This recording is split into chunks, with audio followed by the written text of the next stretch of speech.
ಆಮೇಲೆ ಬಿಸಿದಕ್ಕೆ ಹಾಕ್ಬಾರ್ದು ಅಂದ್ರೆ ಕಳಿಸ್ತಾ ಇದ್ದೀನಿ.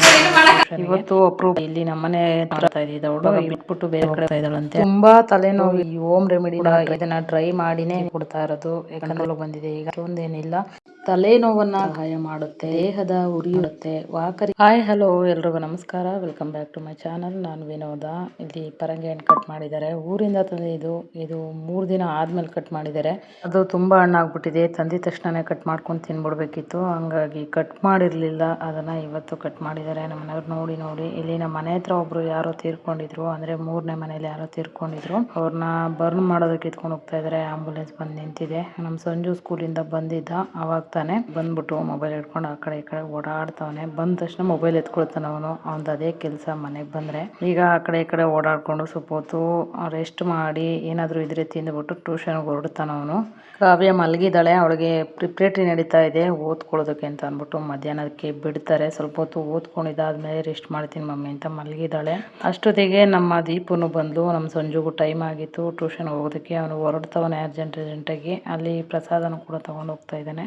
ಅಂದರೆ ರಾಘವೇಂದ್ರನ ಪ್ರಸಾದ ಕೊಟ್ಟಿದ್ರು ನಮ್ಮ ಮನೆ ಫ್ರೆಂಡು, ಅದನ್ನು ಕೊಟ್ಟು ಕಳಿಸ್ತಾ ಇದ್ದೀನಿ ಇವಾಗ ಟ್ಯೂಷನ್ಗೆ. ಅಲ್ಲೇ ಹಂಚ್ಬಿಡು, ಇಲ್ಲಿದ್ರೆ ಇಲ್ಲಿ ಹಾಕಿ ಇದಾಗುತ್ತೆ ಅಂತ ಅಂದ್ಕೊಂಡು ಅವ್ನ ಕೈಲೇ ಕೊಟ್ಟು ಕಳಿಸ್ತಾ ಇದ್ದೀನಿ. ನಾವೆಲ್ಲ ಸ್ವಲ್ಪ ತಿಂದೋ ರಾಘವೇಂದ್ರನ ಪ್ರಸಾದನ. ಇವತ್ತು ಅಪರೂಪಕ್ಕೆ ದೀಪು ಬಂದವಳೆ. ಇಲ್ಲಿ ನಮ್ಮನೆ ಹತ್ರ ಕೆಲಸ ಮಾಡ್ತಾ ಇದ್ದಿದ್ದವಳು ಇವಾಗ ಬಿಟ್ಬಿಟ್ಟು ಬೇರೆ ಕಡೆ ಹೋಗ್ತಾ ಇದ್ದಾಳಂತೆ. ಹಂಗಾಗಿ ಅಪರೂಪಕ್ಕೆ ನಮ್ಮ ಮನೆಗೆ ಬಂದು ಇವತ್ತು ಹಂಗೆ ಒಂದು ರೀಲ್ಸ್ ಮಾಡೋಣ ಅಂತ ಅಂದ್ಬಿಟ್ಟು ನಮ್ಮ ಕಾವ್ಯ ಮತ್ತೆ ದೀಪು ಇಬ್ರು ರೆಡಿ ಆಗ್ಬಿಟ್ಟು ಒಂದು ರೀಲ್ಸ್ ಮಾಡೋಣ ಅಂದ್ಬಿಟ್ಟು ಅವರು ರೆಡಿ ಮಾಡ್ಕೊಳ್ತಿದ್ದಾರೆ. ಇವರು ನಮ್ಮ ಸಂಜು ಸೈಕಲಲ್ಲೇ ಹೋಗೋದು ಯಾವಾಗ್ಲೂ, ನಡ್ಕೊಂಡು ಹೋಗಲ್ಲ. ಯಾವತ್ತೂ ಅಪರೂಪಕ್ಕೆ ನಡ್ಕೊಂಡು ಹೋಗ್ತಾನೆ. ಸೈಕಲ್ ಏನಾದರೂ ಆದಾಗ ನಡ್ಕೊಂಡು ಹೋಗ್ತಾನೆ ಅಷ್ಟೇನೆ. ಅದನ್ನ ರೆಡಿ ಮಾಡಿಸ್ಕೊಟ್ರೆ ಮತ್ತೆ ಅದನ್ನೇ ತಗೊಂಡು ಹೋಗ್ತಾನೆ. ಈಗ್ಲೇ ಗಾಡಿಯಲ್ಲೆಲ್ಲ ಕೊಟ್ಟಿಲ್ಲ, ಹಂಗಾಗಿ ಅಭ್ಯಾಸ ಮಾಡಿಸೋದು ಬೇಡ, ಈಗಲೇ ನಡ್ಕೊಂಡು ಸುಮ್ಮನೆ ಆಗಿದ್ದೀವಿ. ಈಗ ಸೈಕಲಲ್ಲೇ ಹೋಗ್ತಾನೆ. ನಮ್ಮ ಮನೆ ಹತ್ರ ಕೆಲಸ ಮಾಡ್ತಿದ್ದಾಗ ಡೈಲಿ ಮನೆಗೆ ಬಂದು ಮಾತಾಡ್ಸ್ಕೊಂಡು ಹೋಗ್ತಾ ಇದ್ಲು. ಇವಾಗ ಬೇರೆ ಕಡೆ ಕೆಲ್ಸಕ್ಕೆ ಹೋದಾಗಿಂದ ಮನೆಗೆ ಬರೋದಕ್ಕಾಗ್ತಿಲ್ಲ ಅವಳಿಗೆ. ಲೈವಲ್ಲಿ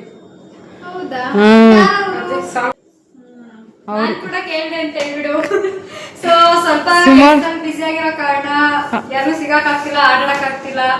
ನನ್ಗೂ ಅದು ಫೀಲ್ ಇದೆ. ಪ್ರಿಯಾಂಕಾ ಸಿಸ್ಟರ್ ಅವರಲ್ಲ ಅವರು. I also miss you guys. ಏನ್ ಮಾಡ್ತೀರಾ, ವರ್ಕ್ ಪ್ರೆಷರ್ ಇಂದ ಎಲ್ಲೂ ಬರಕ್ಕಾಗಿಲ್ಲ. ನೋಡಿ ಇವತ್ತು ಟೈಮ್ ಸಿಕ್ಕಿರೋ ಕಾರಣ, ಅಂದ್ರೆ ವರ್ಕ್ ಏನೋ ಇಲ್ದಿರೋ ಕಾರಣ ಬೇಗ ಬಂದೆ ಹೊರಗೆ ಕೆಲಸದಿಂದ, ಅದಕ್ಕೆ ಇಲ್ಲಿ ಬಂದಿದ್ದೀನಿ. ಸೊ ಎಂಜಾಯ್ ವಿತ್ ನೆಮ್ಸ್ ಅಷ್ಟೇ.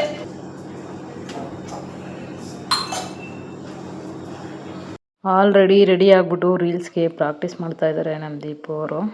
ತುಂಬ ಸಾಂಗ್ ನೋಡಿದ್ರು, ಇದಕ್ಕೆ ಮಾಡೋಣ ಅಂದ್ಕೊಂಡು ಕೊನೆಗೊಂದು ಸಾಂಗು ಚೂಸ್ ಮಾಡಿಕೊಂಡು ಹಾಡಿದ್ರು. ಒಂದು ಶಾರ್ಟ್ ವಿಡಿಯೋ ಅಪ್ಲೋಡ್ ಮಾಡಿದ್ದೆ. ಅಂದರೆ ಹಾಕಿದ್ರೆ ಒಂದೇ ಥರ ಆಗ್ತಾ ಇರಬೇಕು ರೀಲ್ಸಲ್ಲಿ. ನಂದು ವ್ಲಾಗ್ ಚಾನಲ್ ಆಗಿರೋದ್ರಿಂದ ಮಿನಿ ವ್ಲಾಗನ್ನು ಒಂದು ಸಾಂಗ್ ಸೆಟ್ ಮಾಡಿ ಶಾರ್ಟ್ ವಿಡಿಯೋಗೆ ಕನ್ವರ್ಟ್ ಮಾಡಿ ಹಾಕ್ತಾ ಇದ್ದೆ. ಅಪರೂಪಕ್ಕೆ ಒಂದು ರೀಲ್ಸನ್ನು ಅಪ್ಲೋಡ್ ಮಾಡಿದ್ದೀನಿ ನನ್ನ ಚಾನಲಲ್ಲಿ. ಯಾರಾದರೂ ನೋಡಿಲ್ಲ ಅಂದರೆ ಹೋಗಿ ನೋಡ್ಬೋದು. ಈಗ ನೋಡಿ ಸುಮಾರು ಸಾಂಗ್ಗಳು ಪ್ರಾಕ್ಟೀಸ್ ಮಾಡಿದ್ರು. ಅದರಲ್ಲೂ ಟಿವಿ ಆನಲ್ಲೇ ಇದೆ, ಟಿವಿನೂ ಕೂಡ ಆಫ್ ಮಾಡಿಲ್ಲ. ರಿಂಗ್ ಲೈಟ್ ಎತ್ತಿಟ್ಟಿದೆ. ನಮ್ಮ ಮನೇಲಿ ಇದು ಕತ್ಲು ಆಗ್ತಾ ಇದೆ, ಲೈಟ್ ಬೆಳಕು ಸ್ವಲ್ಪನೂ ಸಾಲ್ತಾ ಇಲ್ಲ. ಹಂಗಾಗಿ ರಿಂಗ್ ಲೈಟು ತಗೊಳಕ್ಕಂತ ಹೇಳಿದ್ಲು ನಮ್ಮ ದೀಪು. ಹಂಗಾಗಿ ಈಚೆಗೆ ತೆಗ್ದೆ. ಅದಕ್ಕೂ ಕೂಡ ಸಾಲ್ತಾ ಇಲ್ಲ, ಅಂದರೆ ಸ್ವಲ್ಪ ಹಾಲ್ ದೊಡ್ಡದಾಗಿದೆ, ಹಂಗಾಗಿ ಲೈಟ್ ಸಾಕಾಗ್ತಿಲ್ಲ. ಇದಕ್ಕೆ ಟ್ಯೂಬ್ ಲೈಟ್ ಹಾಕ್ಕೊಬೇಕು ಹಾಲಲ್ಲಿ. ನೋಡಬೇಕು ಇನ್ನೊಂದು ಸ್ವಲ್ಪ ದಿನ ಹೋದ್ರೆ ತಂದು ಹಾಕ್ಕೊಬೋದಾ ಬೇಡವಾ ಅನ್ನೋದು ಇನ್ನೂ ಡಿಸೈಡ್ ಆಗಿಲ್ಲ. ಒಟ್ಟಿನಲ್ಲಿ ಸಿಕ್ಕಾಪಟ್ಟೆ ಮಂಕ್ ಆಗಿ ಕಾಣಿಸುತ್ತೆ ವಿಡಿಯೋದಲ್ಲಿ. ಇದು ಗುರುವಾರದ ದಿನ ವಿಡಿಯೋ ಮಾಡ್ಕೊಂಡಿದ್ದು. ಅಂದರೆ ಅವತ್ತಿನ ದಿನ ಏನು ಕೆಲಸ ಮಾಡಲಿಲ್ಲ. ಒಳಗಡೆ ಕೆಲಸ ಎಲ್ಲ ನೀಟಾಗಿ ಮಾಡ್ಕೊಂಡ್ಬಿಟ್ಟಿದ್ದೆ. ಆಚೆ ಕೆಲಸ ಏನು ಮಾಡಿರಲಿಲ್ಲ. ಬಾಗಿಲು ನೀರು ಹಾಕಿರಲಿಲ್ಲ, ಆಮೇಲೆ ಬಾಗಿಲು ಒರೆಸಿರ್ಲಿಲ್ಲ. ಯಾಕಪ್ಪ ಅಂತಂದರೆ ನಮ್ಮ ಮನೆ ಹತ್ರ ಒಬ್ಬರು ತೀರೋಗಿದ್ರು ಅಂತ ಹೇಳಿದ್ನಲ್ವ, ಅವರು ತೊಗೊಂಡು ಹೋಗ್ತಾರೆ ಅಂತ ಹೇಳಿದ್ರು.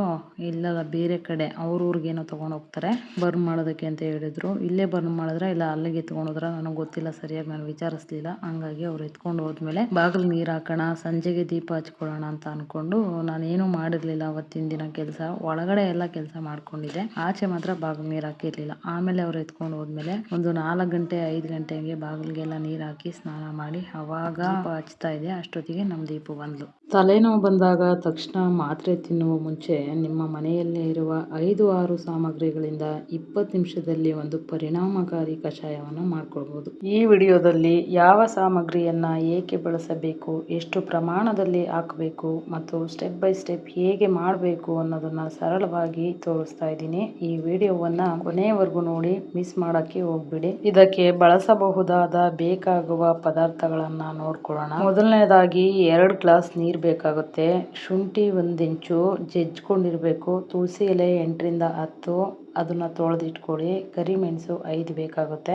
ಜೀರಿಗೆ ಅರ್ಧ ಟೀ ಸ್ಪೂನ್ ಬೇಕಾಗುತ್ತೆ. ಅರಿಶಿನ 1/4 ಟೀ ಸ್ಪೂನ್ ಬೇಕಾಗುತ್ತೆ. ಬೆಲ್ಲ 1 ಟೀ ಸ್ಪೂನು. ಜೇನು 1 ಟೀ ಸ್ಪೂನು ಅಂದ್ರೆ ಜೇನುತುಪ್ಪ 1 ಟೀ ಸ್ಪೂನು. ಇದನ್ನ ಕಷಾಯ ಸ್ವಲ್ಪ ತಣ್ಣಗಾದ ನಂತರ ಲಾಸ್ಟ್ ಅಲ್ಲಿ ಹಾಕೋಬೇಕಾಗುತ್ತೆ. ಮುಂಚೆನೆ ಹಾಕೋದ್ ಬೇಡ.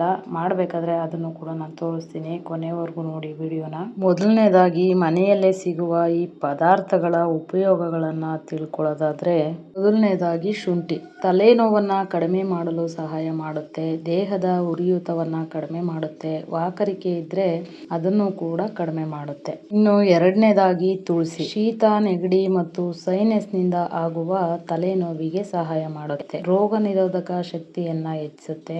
ದೇಹಕ್ಕೆ ನೆಮ್ಮದಿ ನೀಡುತ್ತೆ. ಮೂರನೇದಾಗಿ ಕರಿಮೆಣಸು ಮೂಗು ಕಟ್ಟಿದರೆ ತೆರೆಯಲು ಸಹಾಯ ಮಾಡುತ್ತೆ. ರಕ್ತ ಸಂಚಾರ ಸುಧಾರಿಸಲು ನೆರವಾಗುತ್ತೆ. ಕಷಾಯದ ಪರಿಣಾಮವನ್ನ ಹೆಚ್ಚಿಸುತ್ತೆ. ನಾಲ್ಕನೇದಾಗಿ ಜೀರಿಗೆ ಅಜೀರ್ಣ ಮತ್ತು ಗ್ಯಾಸ್ ಕಡಿಮೆ ಮಾಡುತ್ತೆ. ಜೀರ್ಣಕ್ರಿಯೆ ಸುಧಾರಿಸುತ್ತೆ. ದೇಹಕ್ಕೆ ಹಗುರವಾದ ಅನುಭವ ನೀಡುತ್ತೆ. ಐದನೇದಾಗಿ ಅರಿಶಿನ ಉರಿಯೂತ ಕಡಿಮೆ ಮಾಡಲು ಸಹಾಯ ಮಾಡುತ್ತೆ. ದೇಹದ ರೋಗ ನಿರೋಧಕ ಶಕ್ತಿಯನ್ನ ಹೆಚ್ಚಿಸುತ್ತೆ. ಆರನೇದಾಗಿ ಬೆಲ್ಲ ಕಷಾಯದ ಕಹಿಯನ್ನ ಕಡಿಮೆ ಮಾಡುತ್ತೆ. ಸ್ವಲ್ಪ ಶಕ್ತಿ ನೀಡುತ್ತೆ. ಏಳನೇದಾಗಿ ಜೇನು ಗಂಟಲಿಗೆ ನೆಮ್ಮದಿ ನೀಡುತ್ತೆ. ಕಷಾಯದ ರುಚಿ ಹೆಚ್ಚಿಸುತ್ತೆ. ಕುದಿಯುವ ಬಿಸಿ ಕಷಾಯಕ್ಕೆ ಜೇನನ್ನ ಹಾಕಬಾರ್ದು. ಎಲ್ಲ ಆದ್ಮೇಲೆ ಲಾಸ್ಟ್ ಅಲ್ಲಿ ತಣ್ಣಗ್ ಮಾಡ್ಬಿಟ್ಟು ಆಮೇಲೆ ಜೇನುತುಪ್ಪನ ಹಾಕಿ ಕುಡಿಬೇಕಾಗುತ್ತೆ. ಎಂಟನೇದಾಗಿ ನೀರು ಮಾಮೂಲಿ ನೀರು ಹಾಕಬೇಕು. ಎಲ್ಲಾ ಔಷಧೀಯ ಗುಣಗಳು ನೀರಿನಲ್ಲಿ ಬೆರೆತು ಕಷಾಯವಾಗಲು ಸಹಾಯ ಮಾಡುತ್ತೆ. ದೇಹಕ್ಕೆ ಅಗತ್ಯವಾದ ನೀರಿನ ಪ್ರಮಾಣವನ್ನ ಒದಗಿಸುತ್ತೆ. ಇನ್ನು ಈ ಕಷಾಯನ ಹೇಗ್ ಮಾಡೋದು ಅಂತ ನೋಡೋದಾದ್ರೆ, ಮೊದಲನೇದಾಗಿ ಗ್ಯಾಸ್ ಹಚ್ಚಿ ಅದ್ರ ಮೇಲೆ ಒಂದು ಪಾತ್ರೆ ಇಟ್ಕೊಳ್ಳಿ. ಅದಕ್ಕೆ 2 ಗ್ಲಾಸ್ ನೀರನ್ನ ಹಾಕ್ಬೇಕಾಗುತ್ತೆ. ಆಮೇಲೆ ಶುಂಠಿಯನ್ನ ಹಾಕ್ಬೇಕು. ಅದನ್ನ ನೀಟಾಗಿ ಜಜ್ಜಿ ಹಾಕ್ಬೇಕಾಗುತ್ತೆ. ಅದು ಒಂದು 5-10 ನಿಮಿಷ ಕುದ್ದ ಮೇಲೆ ಬೇರೆ ಇಂಗ್ರೀಡಿಯೆಂಟ್ಸ್ ಎಲ್ಲ ಆಡ್ ಮಾಡಬೇಕಾಗುತ್ತೆ. ಚೆನ್ನಾಗಿ ಕುದಿಸ್ಕೊಳ್ಳಿ ಅದನ್ನ. ಆಮೇಲೆ ತುಳಸಿ ಎಲೆ ಮತ್ತೆ ಕರಿಮೆಣಸು ಮತ್ತು ಜೀರಿಗೆ ಸೇರಿಸಬೇಕಾಗುತ್ತೆ. ಅದನ್ನು ಕೂಡ ಒಂದು 5ರಿಂದ 15 ನಿಮಿಷದವರೆಗೆ ಕುದಿಸ್ಕೊಬೇಕಾಗುತ್ತೆ. ನೀಟಾಗಿ ಕುದಿಬೇಕು. ಇವು 3 ಇಂಗ್ರೀಡಿಯೆಂಟ್ ಆಡ್ ಮಾಡಿದ್ಮೇಲೆ ಮಧ್ಯಮ ಉರಿಯಲ್ಲಿ ಕುದಿಸ್ಕೊಬೇಕು.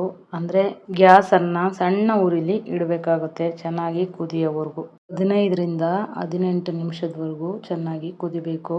ಅದಾದ್ಮೇಲೆ ಅರಿಶಿನ ಮತ್ತೆ ಬೆಲ್ಲ ಹಾಕ್ಬೇಕಾಗುತ್ತೆ. ಅದನ್ನ ಹಾಕಿ ಒಂದು 18ರಿಂದ 20 ನಿಮಿಷ ಕುದಿಸ್ಕೊಬೇಕು. ಸುಮಾರು ಒಂದು 2 ಗ್ಲಾಸ್ ನೀರು ಕುದ್ದು ಒಂದು ಅರ್ಧ ಗ್ಲಾಸ್ 3/4 ಗ್ಲಾಸ್ ಅಷ್ಟು ಆಗ್ಬೇಕು. ಅಲ್ಲಿವರೆಗೂ ಮಧ್ಯಮ ಉರಿಯಲ್ಲಿ ಚೆನ್ನಾಗಿ ಕುದಿಸ್ಕೊಬೇಕು. ಅದಾದ್ಮೇಲೆ ಸ್ಟವ್ ಅನ್ನ ಆಫ್ ಮಾಡಿಕೊಂಡು ಒಂದು ನೀರಿನ ಪಾತ್ರೆಗೆ ಅಂದ್ರೆ ನೀರು ತುಂಬಾ ತುಂಬಿ ಒಂದು ಅಗಲವಾದ ಪಾತ್ರೆಗೆ ಅದ್ರೊಳಗಡೆ ಇಟ್ಬಿಡಿ. ಆಗಿರೋ ಕಷಾಯನ ಬೇಗ ತಣ್ಣಗಾಗುತ್ತೆ. ಅದ್ರೊಳಗೆ ಸ್ಪೂನಿನ ಸಹಾಯದಿಂದ ತಿರುಗಿಸ್ತಾ ಬನ್ನಿ. ಬೇಗ ತಣ್ಣಗಾಗುತ್ತೆ. ಯಾಕಂದ್ರೆ ತಳದಲ್ಲಿ ತಣ್ಣೀರು ಇರುತ್ತಲ್ವಾ, ಬೇಗ ತಣ್ಣಗಾಗ್ಬಿಡುತ್ತೆ. ಹಂಗಾಗಿ ಇವಾಗ ಬೇರೆದಕ್ಕೆ ಸೋಸ್ಕೊಂಡು ಅಂದ್ರೆ ಒಂದು ಗ್ಲಾಸಿಗೆ ಸೋಸ್ಕೊಂಡು ಲಾಸ್ಟ್ ಅಲ್ಲಿ ಜೇನುತುಪ್ಪ ಮಿಕ್ಸ್ ಮಾಡ್ಕೊಂಡು ಕುಡಿದು ಬಿಟ್ರೆ ತಲೆನೋವೆಲ್ಲ ಕಡಿಮೆ ಆಗುತ್ತೆ. ಕುಡಿದಾದ್ಮೇಲೆ ಸ್ವಲ್ಪ ಹೊತ್ತು ವಾಕ್ ಮಾಡಿ ಅಂದ್ರೆ ಒಂದು 10-15 ನಿಮಿಷನಾದ್ರೂ ವಾಕ್ ಮಾಡಿದ್ರೆ ಫುಲ್ ತಲೆನೋವೆಲ್ಲ ಕಂಟ್ರೋಲ್ಗೆ ಬರುತ್ತೆ. ತುಂಬಾ ತಲೆನೋವಿರೋರು ಖಂಡಿತವಾಗ್ಲೂ ಈ ಹೋಮ್ ರೆಮಿಡಿನ ಟ್ರೈ ಮಾಡಿ. ಯಾಕಂದ್ರೆ ನಾನು ಕೂಡ ಇದನ್ನ ಟ್ರೈ ಮಾಡಿನೇ ನಿಮಗೆ ಮಾಹಿತಿ ಕೊಡ್ತಾ ಇರೋದು. ಯಾಕಂದ್ರೆ ಫುಲ್ ತಲೆನೋವು ನನಗೆ ಕಂಟ್ರೋಲ್ ಬಂದಿದೆ. ಈಗ ತಲೆನೋವು ಅಷ್ಟೊಂದೇನಿಲ್ಲ. ಹಂಗಾಗಿ ಜೇನುತುಪ್ಪನ ಲಾಸ್ಟಿಗೆ ಸೇರಿಸ್ಕೊಳ್ಳಿ. ಆಮೇಲೆ ಬಿಸಿದಕ್ಕೆ ಹಾಕಬಾರ್ದು. ಜೇನುತುಪ್ಪನ ಲಾಸ್ಟ್ ಅಲ್ಲಿ ತಣ್ಣಗಾದ್ಮೇಲೆ ಹಾಕೋಬೇಕು. ಇನ್ನು ಈ ವಿಡಿಯೋ ನಿಮಗೆ ಇಷ್ಟ ಆದ್ರೆ ಲೈಕ್, ಶೇರ್, ಕಮೆಂಟ್, ಸಬ್ಸ್ಕ್ರೈಬ್ ಮಾಡೋದನ್ನ ಮರಿಬೇಡಿ ಅಂತ ಹೇಳ್ತಾ ಮತ್ತೆ ಸಿಗೋಣ ಇನ್ನೊಂದು ವಿಡಿಯೋದಲ್ಲಿ. ಅಲ್ಲಿವರೆಗೂ ಟೇಕ್ ಕೇರ್. ನಮಸ್ತೆ.